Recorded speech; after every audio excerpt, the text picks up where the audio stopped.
भारत की आजादी के बाद से आज तक रहे सभी प्रधानमंत्रियों के मुकाबले पीएम नरेंद्र मोदी की राजनीतिक इच्छा शक्ति क्या और कितनी है, ये सब आज की वीडियो में क्लियर हो जाएगा।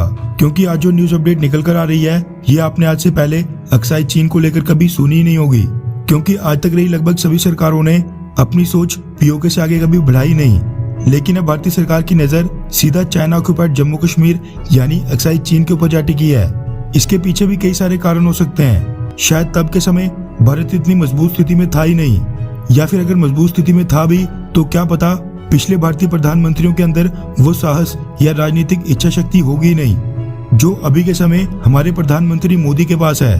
क्योंकि भारतीय सरकार ने भारतीय सेना को एक ऐसा निर्देश दे दिया है जो सीधा सीधा अक्साई चीन को प्रभावित करता है।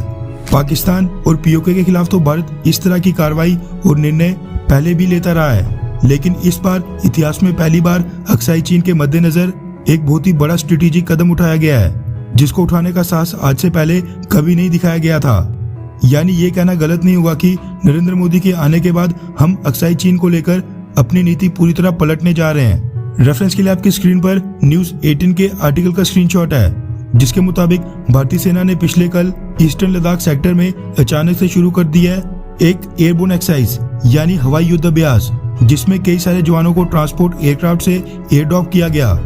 ये एयरबोर्न एक्सरसाइज कोई आम सैन्य युद्ध अभ्यास नहीं था, क्योंकि इस बार इंडियन आर्मी ने डिफेंड नहीं बल्कि चाइना को इन्वेड करने की प्रैक्टिस की।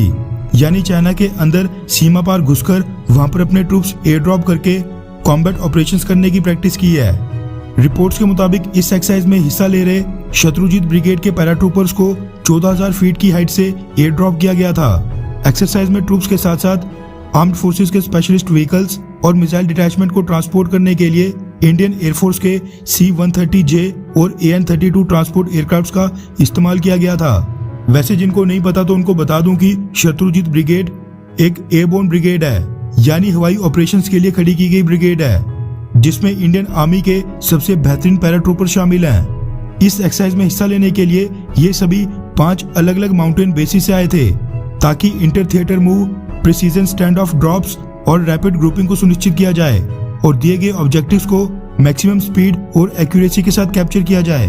यानी ये सुनिश्चित किया जाए कि जरूरत पड़ने पर अलग अलग बेसिस से आई टीम्स किस तरह आपस में एक दूसरे के साथ तालमेल बिठाते हुए ऑब्जेक्टिव्स को एक्यूरेसी के साथ अचीव करती हैं। ये हवाई युद्ध अभ्यास और एयर ड्रॉप यानी सोल्जर्स को 14,000 फीट की हाइट से पैराशूट की मदद से एयर ड्रॉप करने की प्रक्रिया जो थी वो बेहद डिफिकल्ट थी, क्योंकि टेरेन और टेम्परेचर दोनों ही पक्ष में नहीं थे। आप अंदाजा लगाएं कि हम -20 डिग्री सेल्सियस पर आराम से खड़े नहीं हो सकते हैं, लेकिन -20 डिग्री सेल्सियस तक के टेम्परेचर पर पिछले कल शत्रुजीत ब्रिगेड के पैराट्रूपर्स ने ये एक्सरसाइज की है। इस एक्सरसाइज में अटैक हेलीकॉप्टर्स का इस्तेमाल किया गया था। एयरबोर्न फोर्सेस ने कॉम्बैट फ्री फॉल के साथ साथ इंटीग्रेटेड बैटल ड्रिल्स भी की, जिसका उद्देश्य था किसी भी अप्रिय घटना के समय सेना के रिस्पॉन्स टाइम को कम रखना, वो भी हाई लेवल की इंटीग्रेशन के साथ आपस में तालमेल बिठाते हुए। ये एक्सरसाइज जो पिछले कल शुरू हुई टोटल 3 दिन तक चलेगी। भारतीय सेना ने इस तरह की एक्सरसाइज लद्दाख LAC के पास पहले भी की थी, लेकिन वो बेहद स्मॉल स्केल पर होती थी।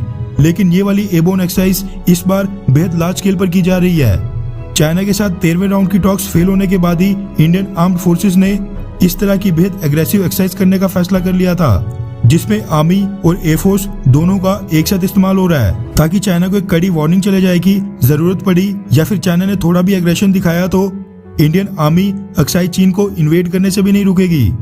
ये एक्सरसाइज ऐसे समय पर आई है जब दोनों देशों के बीच डिसएंगेजमेंट प्रोसेस लटका हुआ है, जो दर्शाता है कि मोदी सरकार ने इंडियन आर्म्ड फोर्सेस को लद्दाख में न सिर्फ डिफेंड बल्कि जरूरत पड़े तो अक्साई चीन को इन्वेड करने तक की परमिशन दे दी है, जो आज नहीं तो कल पीओके की तरह भारत वापस ले ही लेगा।